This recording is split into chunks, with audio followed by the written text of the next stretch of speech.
Hi, I'm Sarah from The Upcoming. A real pleasure to be with you here in Cannes. Maybe you could begin with a brief introduction to Sleepless City. For people who haven't seen it yet, what can they expect? Ciudad sin sueño, it's many things, no? It's the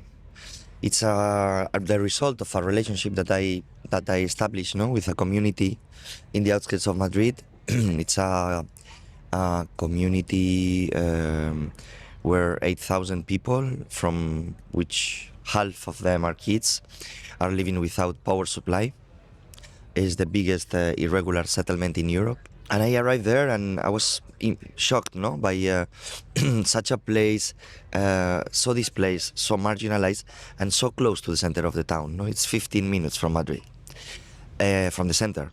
I thought that maybe cinema could bring closer, no, to society, a place that has been completely left to the margin, and many other things. No, I mean, at the end, besides of the political reasons, considering the aesthetical, no, I found a place, a limit place, no, like a frontier space, no, Tower of Babel, no, that attracts me a lot, and also challenges the own laws of that center that is displacing, no, challenge because it's a place with its own all laws and all myths and all values, no. And I also wanted to capture somehow like the feeling that I sensed, no, in the people that are living there, a feeling of wanting to be listened, no, to not being invisible, no, a pride of the values and the ways of life and the myths that they keep on holding, no, as almost in a quixotic manner.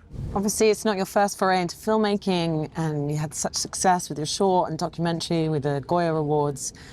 Did you already have in mind, well, you were looking for a story for a feature debut, or was it something that when you went to visit that place, you just knew this had to be the story to tell for your first feature? I mean, when you enter, you start to work in a feature, you know that it will be so long, the process, no, that, I mean, it's obvious that it's, for me, the most important thing is the connection that you have with the material, no? And it's not that I have a dogma, and I'm not a dogma, I try not to be a dogmatic person, not even with my way of working, no? But in general, yeah, what I can see is that my approach to cinema is kind of an exploratory one, no? Like, I understand cinema as art, and so it's has to be close to life in many different ways, no? Like, a way to be very close to life is poetry itself, no? And on the other side, I mean, I consider cinema also like a way for me to do an exploration, and many times to very far away places, no, like very other places, no, and find what in the other, what are like the things that connect us, not the things that make us different, no. So at the end, it's an exploratory process in the outside, through the outside, but at the end, it's introspective one. No? It's to see myself in the mirror. And I believe you spent 2 years in La Canada Real before even shooting anything. Why was that important to you? So I guess completely immerse yourself without even already trying to capture anything on camera, and perhaps your background in documentary making sort of fed into that approach. Yes, I mean, in the industry, at the end, there are also these preconceptions about reality and fiction, no? For me, a good fiction is to stay very close to life, you know? At the end, cinema as an art is a subjectivity, an amplification of reality, a representation, no? But in this subjectivity, there is a lot of reality, there is a lot of life, no?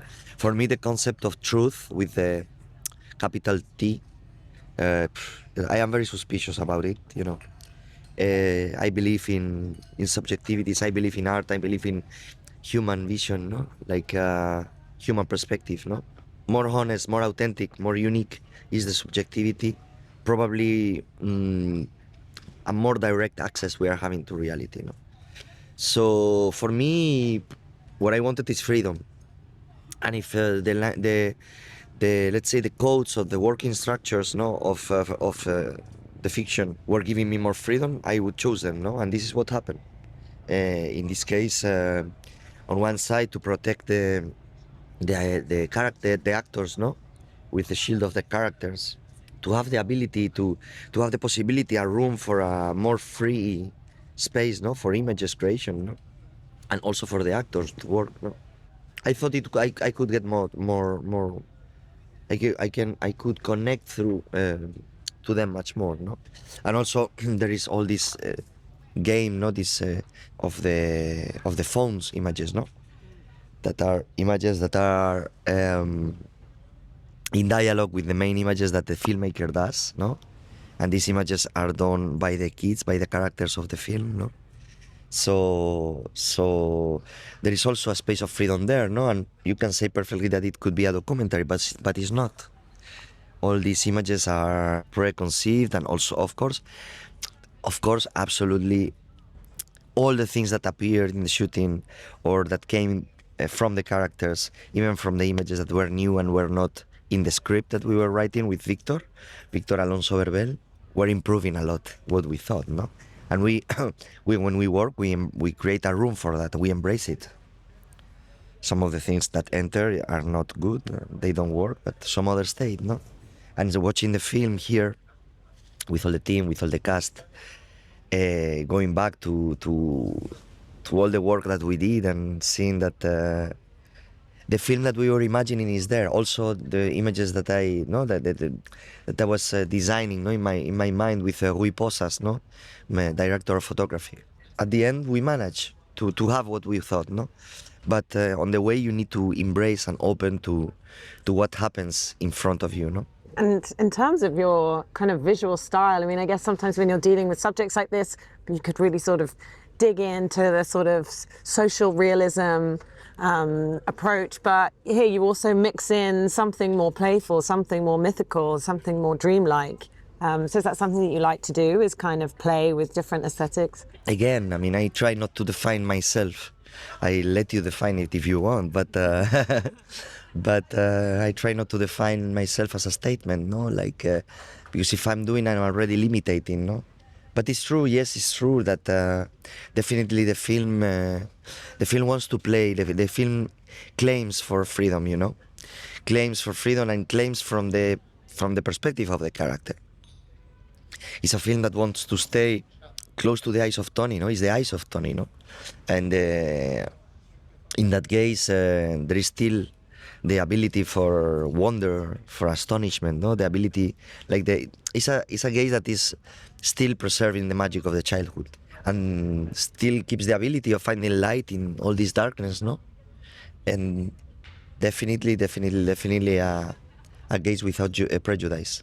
It's very much exploring intergenerational dynamics and, you know, going on Tony's journey of, you know, how he might have a better future. Was that something that was inspired by your own personal experiences and perhaps your experiences of coming of age? I was very interested on how the film would connect to an international audience that doesn't have in the imaginary, no, all the reality that it's related to La Cañada Real in the news as in Spain, no? And more I am convinced that more authentic, more close to the human complexity you are, you know, more you dig into the complexities of human condition, human existence, no?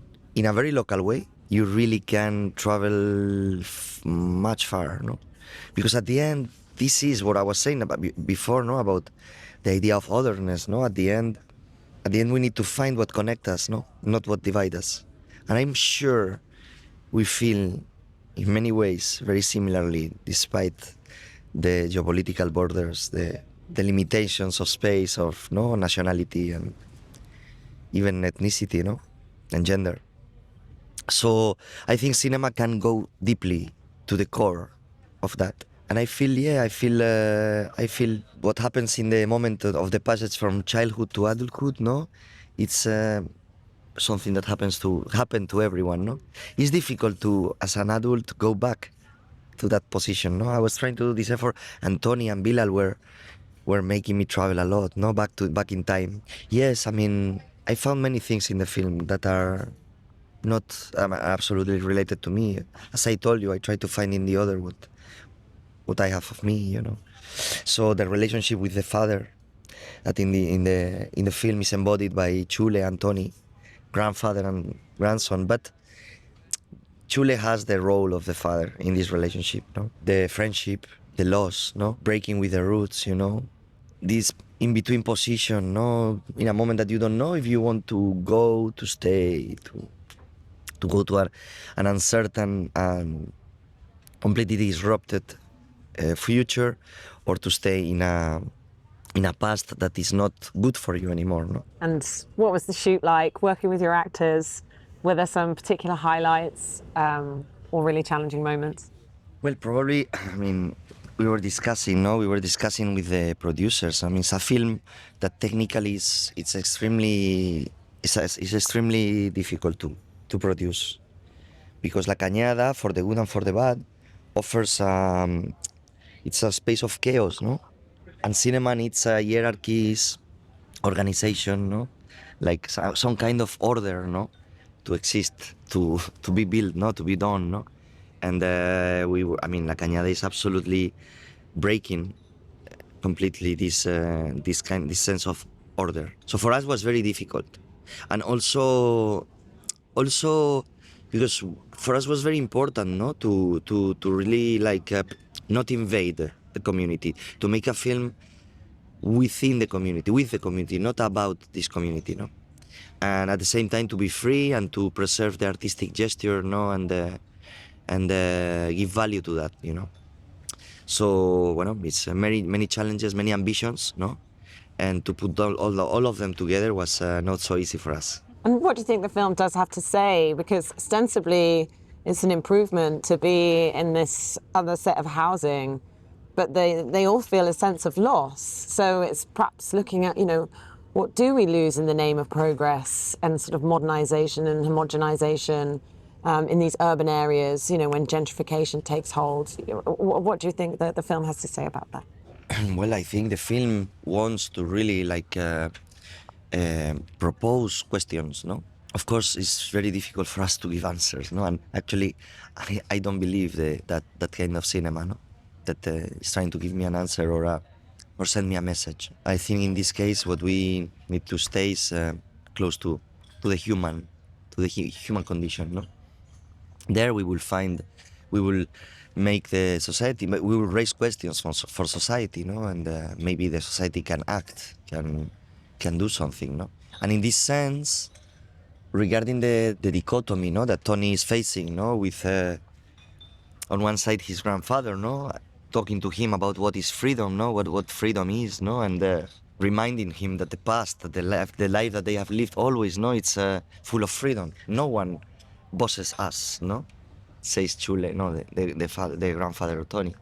And Tony answers there like, well, maybe yes, no, they are destroying our house, no. And then Sulami, the mother of Tony, no, like gives a contradiction to that also, no, like, yes, we are free, of course, we are free, and kids are growing up in a community of affections, no, of real links, no, which is amazing, no, also to see, no, how in an era that our communities are like just left behind a screen, no, and media, no, that you can like, dislike, message, hate, love, no, communities are becoming less personal. But without being conservative and without romanticizing so much that, we can see how, like in the film, the community of Tony is something very strong, no, and the care is shared, no, between the family, and with the new life, it will be this will be destroyed, because the family is completely atomized, like divided. But at the same time, what Sulami says is like, yes, but this is not freedom, because our kids are growing up without electricity, without light, no, without water, no. What is freedom for us? Yes, and it's true that the grandfathers is saying yes, but this freedom is to be closed in this kind of prison, no. Let's not forget that at the end, all these apartments and these cells are a victory, no, of capitalism, no. One house, one mortgage per house, one freezer per house, one microwave per house, no. We can multiply the consume, no? So yes, at the end, all these questions are circling around the film, and I really wanted the society to complete the film by trying to find them, for them to find some answers, no? And I don't ask them to get an answer, but what I would like for real is that the institutions, the people in charge, would really reconsider the situation that is happening there, because no matter what, no matter the questions, no matter the complexities, no matter the debate, it's not possible that 8,000 people, from which half is kids, no, children, are living in the darkness without electricity.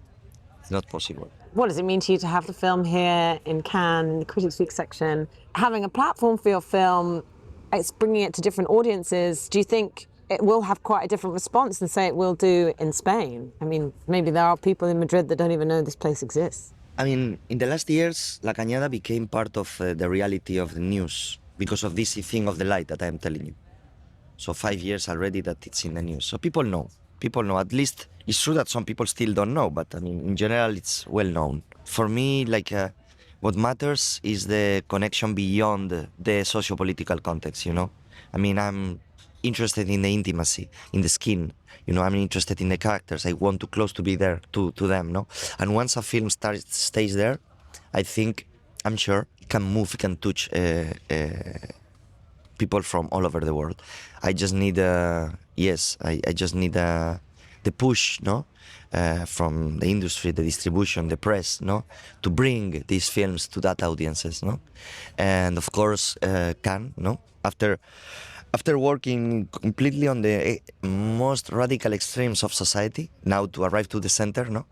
Of the film industry, for us is very important. It's very important, no?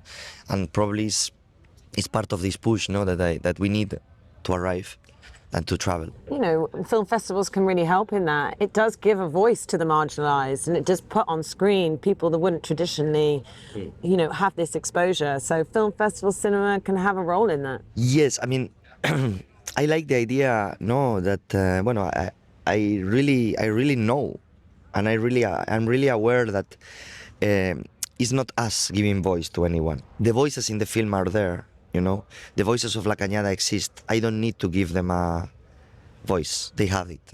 Not to be precise, no, in the idea is more about cinema can